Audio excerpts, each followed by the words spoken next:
Hello. Today I want to talk about an event that's happening in the city of Chennai on the 11th and 12th. A very significant political event, something that's drawing the attention of all the people across the globe. Yes, I'm talking about the meet between Prime Minister Narendra Modi and the Chinese Prime Minister Xi Jinping. I think this particular event is a highlight of the strategic political thinking of India. And there is a lesson to take away from this. And that lesson is whatever may be your challenges and whatever may be your conflicts, engagement with the other side is a very important quality that is required. I think one of the people who did this amazingly well was Mahatma Gandhi.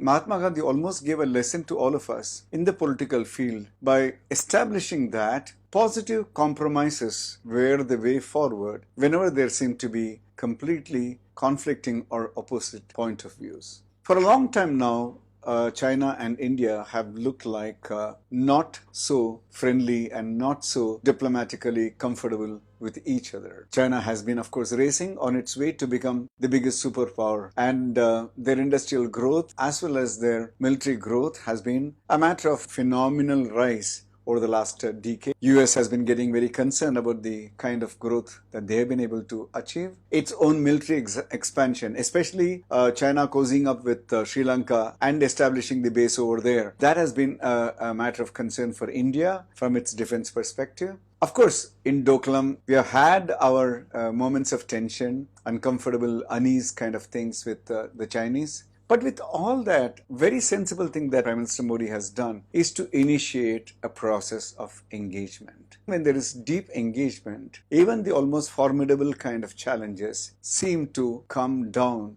in terms of their intensity. Why I talk about engagement is because I think in the Indian political scenario today, this is one of the biggest requirements. And if you ask me, what is the topmost priority in terms of being engaged, I would straight away say it is about communal harmony in India. These are some of my very personal feelings, personal observations, so I'm willing to take the responsibility for that.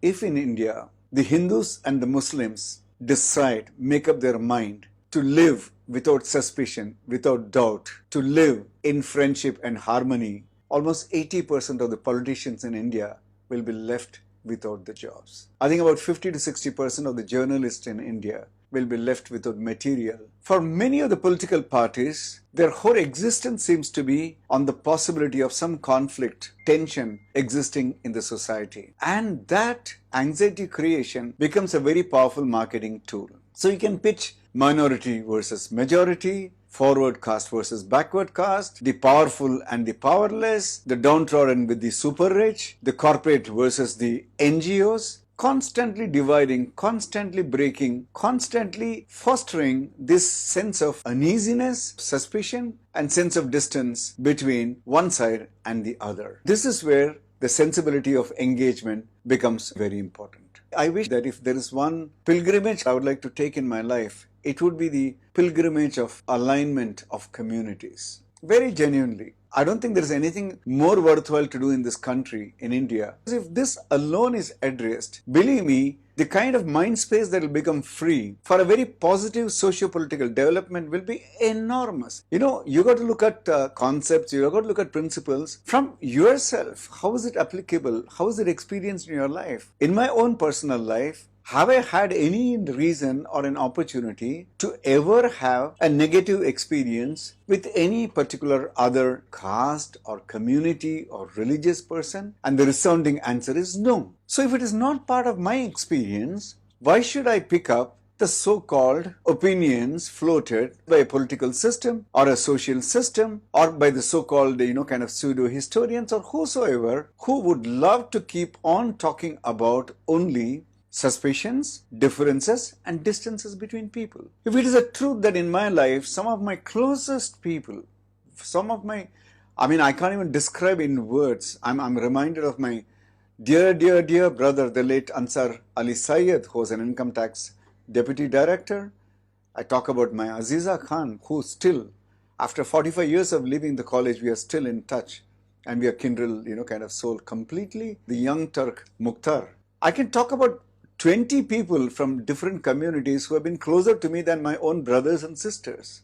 If this is the experience of my life, tell me, why would I have a primary reason ever to believe that the doubts and anxieties between communities and the belief about that anxiety being real should be ever adopted by me. I don't. Question does not arise. When it is not part of my experience, I have no basis to believe that that is a universal truth. And this is also my request, my appeal to some of my friends who have very strong contentions and very strong beliefs about this divide. Basically suspect the other side. And then to support this contention, you will quote history, you will quote some research of some 200 years back. I believe absolute nonsense. You know, in Tamil, there is a very beautiful word to describe the past. It is called Iranda Kalam. The past is a dead period. And what are these research and what are these historical studies made of? And why are they even kind of put out there to continue to kindle this suspicion and doubts between communities and between religions? It's absolute piece of crap as far as I'm concerned. I think what we need to do is very consciously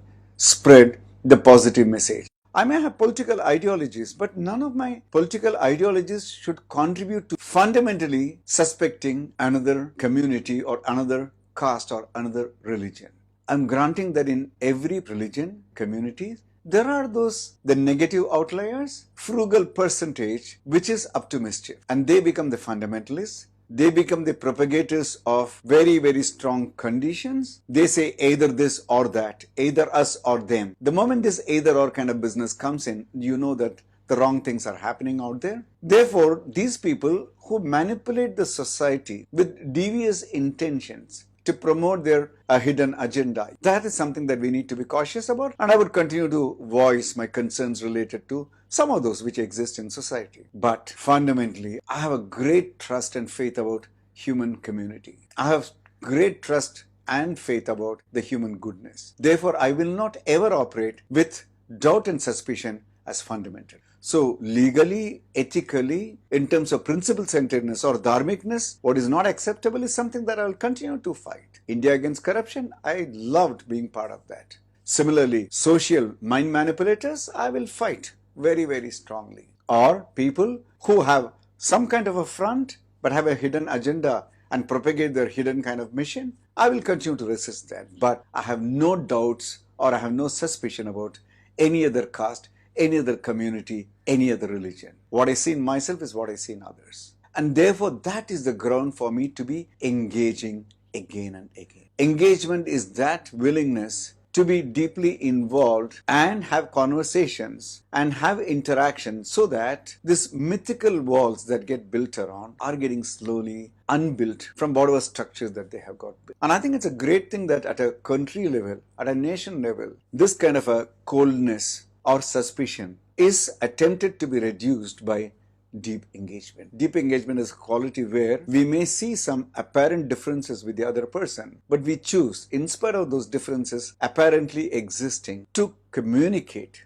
to connect with, to converse with, and really go more than halfway and say, hey, can we make this world a little better? Can we make our relationships a little better? If I have an ambition in terms of the socio-political scenario of this country, this is the agenda that I would like to work on very, very positively. And I take this inspiration from our Prime Minister, who is demonstrating time and again that we need to have deep engagement, care and concern, and choose to have dialogues and interaction. So it's happening at Mahabalipuram, very much in the city of Chennai. So we can all feel very proud about that. It's a great honor for this state and the government of Tamil Nadu to be hosting this particular mega global political event in the city of Chennai at Mahabalipuram. I wish Prime Minister Modi and Prime Minister Xi Jinping all the very best, and I wish both the countries tremendous amount of positive vibes, positive feelings, positive relationships, and positive economic development together. I wish every one of you all the very best. Good luck.